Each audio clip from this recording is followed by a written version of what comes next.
This event occurred in October of 1996. In fact, it was just 1 week shy of Halloween. Halloween was a holiday that Rebecca thoroughly enjoyed. She loved the whole concept of Halloween: the decorating, the changing of weather, the carving of pumpkins. She loved trick or treating as a kid, and would often take her younger brothers trick or treating as she got older. That wasn't until she moved away for college this past summer. So this was her first Halloween away from family. She was in a new town with no familiar faces. That's why she was so fortunate to be spending the holiday season babysitting for the O'Briens. The O'Briens were a wealthy couple that often liked to take nights, sometimes even full weekends, away from home to enhance their relationship. This left their two young boys needing a responsible adult to watch over them. Yes, even though Rebecca had just recently turned 18, she thought of herself as an adult, and it made her proud. Rebecca had been babysitting for the O'Briens since the first month she had moved into town. The two O'Brien boys, David and Peter, were twins. They were very mischievous, but in the best way in Rebecca's opinion, and oftentimes reminded her of her younger brothers.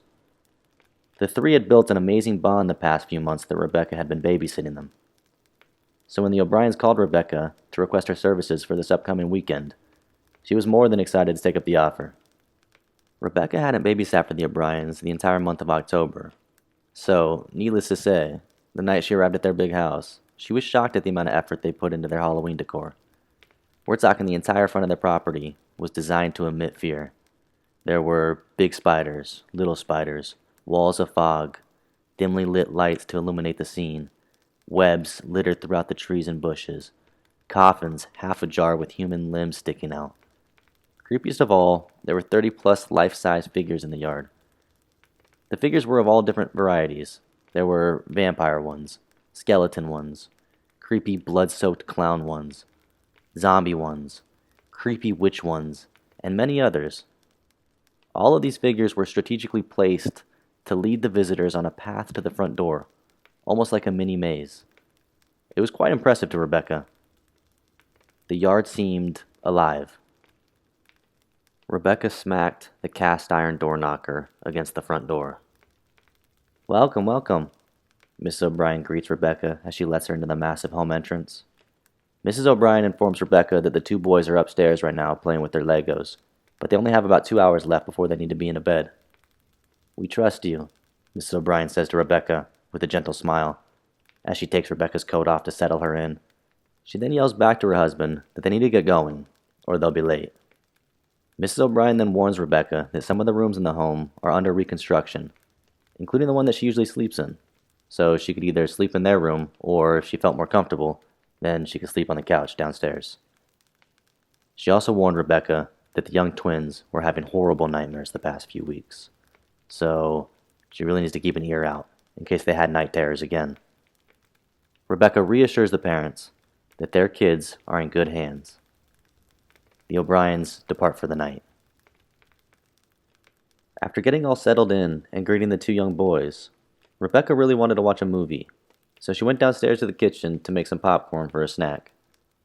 David and Peter were so caught up in their Lego world that Rebecca understood their distraction. She found it adorable. So as Rebecca made her way through the house, it was immediately apparent that the O'Briens didn't just leave their Halloween creativity designated to the outside of their house, as the inside was equally impressive. They really did go all out, and it creeped Rebecca out. In other words, the decorations did their job. Rebecca put her popcorn on the stovetop, grabbed a cookie from the cookie jar, then walked over to the adjacent living room for the first time to browse through the O'Brien's movie collection. She stepped into the living room and was immediately taken aback as a deranged clown was sitting in the rocking chair in the corner of the room with a blood-soaked knife, staring directly at her. Rebecca dropped the cookie in her hand and let out a gasp. It took her a few moments to process. The clown was a statue. Rebecca laughed hysterically to herself as she looked around to make sure that no one had seen what a fool she had made. Upon second glance, the statue was extremely petrifying. It had a look to it as if it were a genuine psychotic clown. The O'Briens really do find spine-chilling props wherever they find their Halloween decor. And this was just another example. Shaking her head, Rebecca picked the cookie back up and continued into the living room. The popcorn on the stovetop was popping loudly at this point, and Rebecca had found a movie to put on. So after her discovery, she went back into the kitchen to pour the popcorn into a big bowl. She could hear the boys rustling around upstairs above her. She smiled as it made her think of her brothers and how much she missed them. She returned to the living room with her big bowl of freshly popped popcorn and put on Beetlejuice. This movie also reminded her of her brothers and her family back home. She must have been feeling really nostalgic, she thought to herself. Then, she eased into the movie. About an hour into the film, Rebecca could hear the noise dying down from the boys upstairs. So she figured it was about time to put David and Peter to sleep anyway.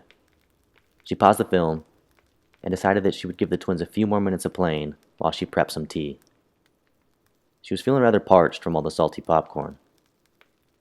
After getting the teapot settled on the stovetop, Rebecca continuously heard the boys making some faint noises, some jumping, and some other ruckus. It almost sounded like they were wrestling at certain points. Rebecca decided she really needed to head upstairs. The boys were still playing with their Legos, nearly in the same position as before. It was rather impressive to Rebecca. "All right, boys, it is time for sleep," Rebecca says to them. The twins let out an audible sigh, but they're actually rather polite kids and have tremendous respect for Rebecca. So it doesn't take a whole lot of convincing before they are dressed in pajamas, in their bathroom, and brushing their teeth. Rebecca gets the boys settled into their respective beds upstairs, gently kisses them on their foreheads, tells them that they rock, and that she will wake them tomorrow with something awesome. She planned to wake early and make them all pancakes with a side of bacon. It was their favorite anytime she watched them overnight. Rebecca could see just how excited that this surprise made them. She smiled with them, shut the lights out to their room, and closed their bedroom door. It was perfect timing because the tea kettle began whistling downstairs. Rebecca, with her hot tea freshly poured into her cup, turned off all the lights downstairs and sat back down on the couch in the living room to continue watching Beetlejuice. She figured soon she would have to call her mother to check in, as she typically always did, and then call the O'Briens to let them know that their angels are safely asleep upstairs, and that she would keep an ear out for any night terrors that they may have. She planned to sleep up in the parents' room that night, since it was closer to the boys' room. Ring, ring, ring. Rebecca awoke to the sound of the landline going off in the kitchen.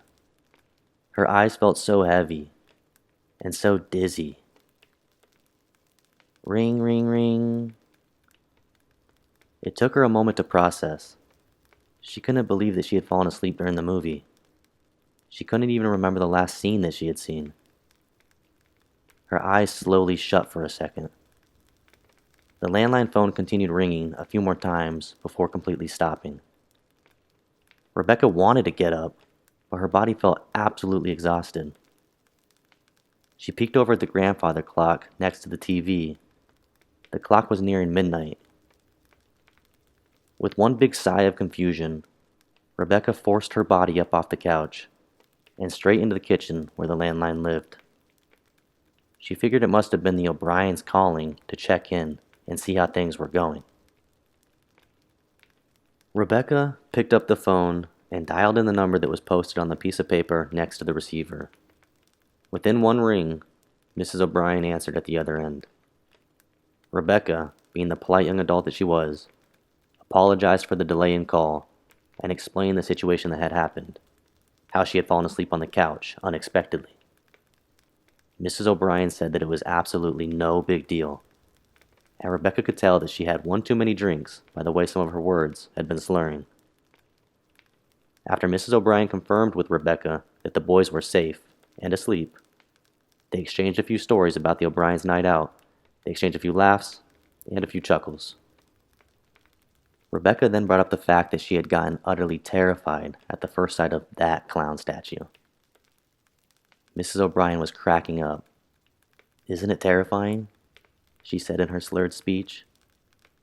She explained that her husband had found a majority of those props at a flea market at the other end of the town, but that it was her idea to set them up strategically in the front yard. Mrs. O'Brien always made it a point that she was the brains behind the operation.